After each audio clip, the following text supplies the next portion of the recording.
नया सवेरा और हम बात कर रहे थे बिपरजॉय तूफान की कि किस तरह से तूफान जो है किस गति से आगे बढ़ रहा है। हमारी सहयोगी संवाददाता कौशिक कांठेचा गुजरात से हमारे साथ मौजूद हैं। सुप्रभात कौशिक, आपसे जानना चाहेंगे कि कई इलाकों में कई क्षेत्रों में हाई अलर्ट घोषित किया गया है और वैसे अब ये तूफान थोड़ा कमजोर पड़ा है, लेकिन फिर भी भारी बारिश तेज बारिश होने की संभावना जताई जा रही है। अभी कैसी स्थिति है, किस तरह से लोगों को सुरक्षित स्थानों पर पहुंचाया गया है? जी, बात करी जाए चक्रवाती तूफान बिपरजॉय लगातार सौराष्ट्र और कच्छ के तटीय इलाकों की तरफ आगे बढ़ रहा है। कच्छ से उसकी दूरी जो जखौ है वहां से उसकी दूरी 360 किलोमीटर के आसपास अभी बताई जा रही है IMD के अनुसार। लेकिन बात की जाए तो जिस तरीके से मौसम में भारी बदलाव आया है पिछले 3 दिनों से लगातार कच्छ के मौसम में अचानक से भारी बदलाव के कारण कुछ जो इलाके हैं तहसील है वहां हल्की सी बारिश देखी जा सकती है। साथ ही में जो कोस्टल इलाका है वहां पर जो तेज हवाएं हैं वो देखी जा सकती है। लगातार बात की जाए तो जो नीचे तटीय इलाके हैं वहां पर जो लोगों को है वो शिफ्ट किया गया है सुरक्षित स्थानों पर, और जो भी गांव है कोस्टल इलाकों जखौ के आसपास है उनको भी सुरक्षित स्थानों पर शिफ्ट किया गया है।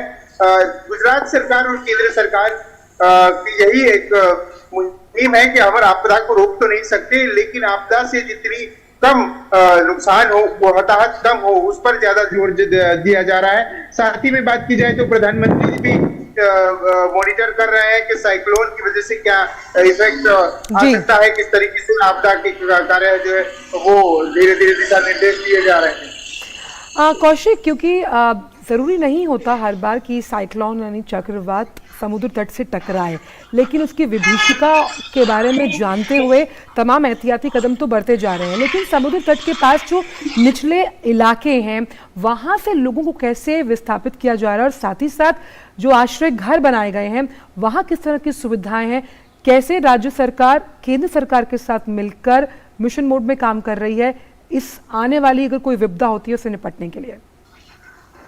जी, राज्य सरकार और केंद्र सरकार दोनों ही एक जॉइंट मॉनिटरिंग कर रहा है कि NDRF और SDRF की दोनों टीमें तैनात है।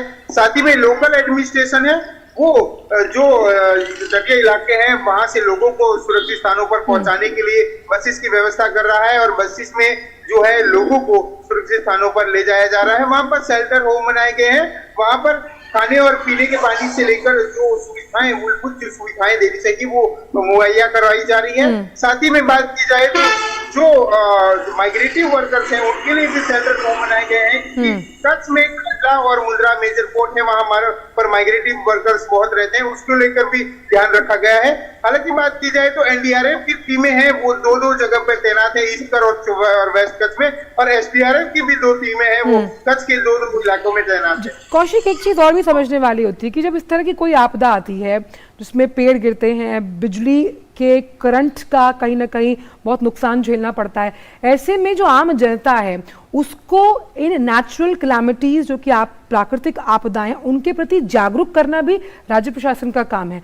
वो किस तरह से किया जा रहा है? भाई, मछुआरों को तो हमने कह दिया कि आप तट पर ना जाए, पर आम जनता को ये जागरूक करना कि एकदम अगर पहुंचने में थोड़ा वक्त लगता है तो वो अपने बल पर यानी कि स्वयं किस तरह से अपने के साथ जो अपने साथ लोग हैं उन्हें बचाने के लिए कदम उठा सकते हैं, जागरूकता कैसे फैलाई जा रही है?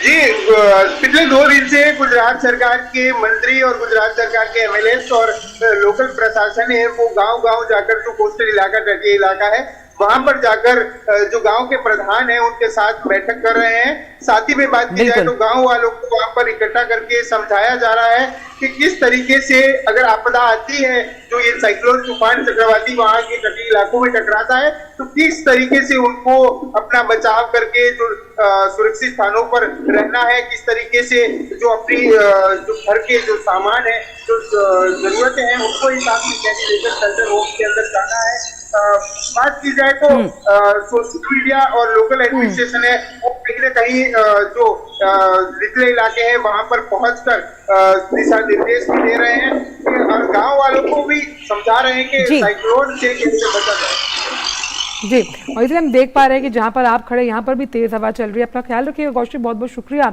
इन तमाम जानकारियों को हमसे साझा करने के लिए। तो अपने दर्शकों को हम बता दें कि अभी ये अति गंभीर स्थिति में ही है लेकिन कमज़ोर पड़ा है। और बड़ी इंटरेस्टिंग फैक्ट यहाँ पर शैला ये है कि जब हम बात करते हैं चक्रवात यानी साइक्लोन, ह्यूरिकेन, टाइफून, ये भले ही अलग अलग नाम है लेकिन इनका नुकसान जो होता है वो आम जनता के लिए बिल्कुल सेम है। यानी अगर हम जापान, इंडोनेशिया की बात करते हैं, हम टाइफून का शब्द का इस्तेमाल करते हैं। अमेरिका यानी कि उत्तरी अमेरिका या फिर वहाँ वाले जो देश हैं वो ह्यूरिकेन शब्द का इस्तेमाल करते हैं। और इसीलिए लगातार ये कोशिश सरकार द्वारा की जा रही है कि जो इन इलाकों में तमाम पर्यटन से जुड़े क्षेत्र भी हैं वहाँ पर भी गतिविधियों को फिलहाल कुछ दिनों के लिए रोक दिया जाए। लेकिन यहाँ वक्त छोटे से ब्रेक का है, ब्रेक के उस पार भी बहुत सी खबरें और जुड़े रहिए DG न्यूज़ के साथ।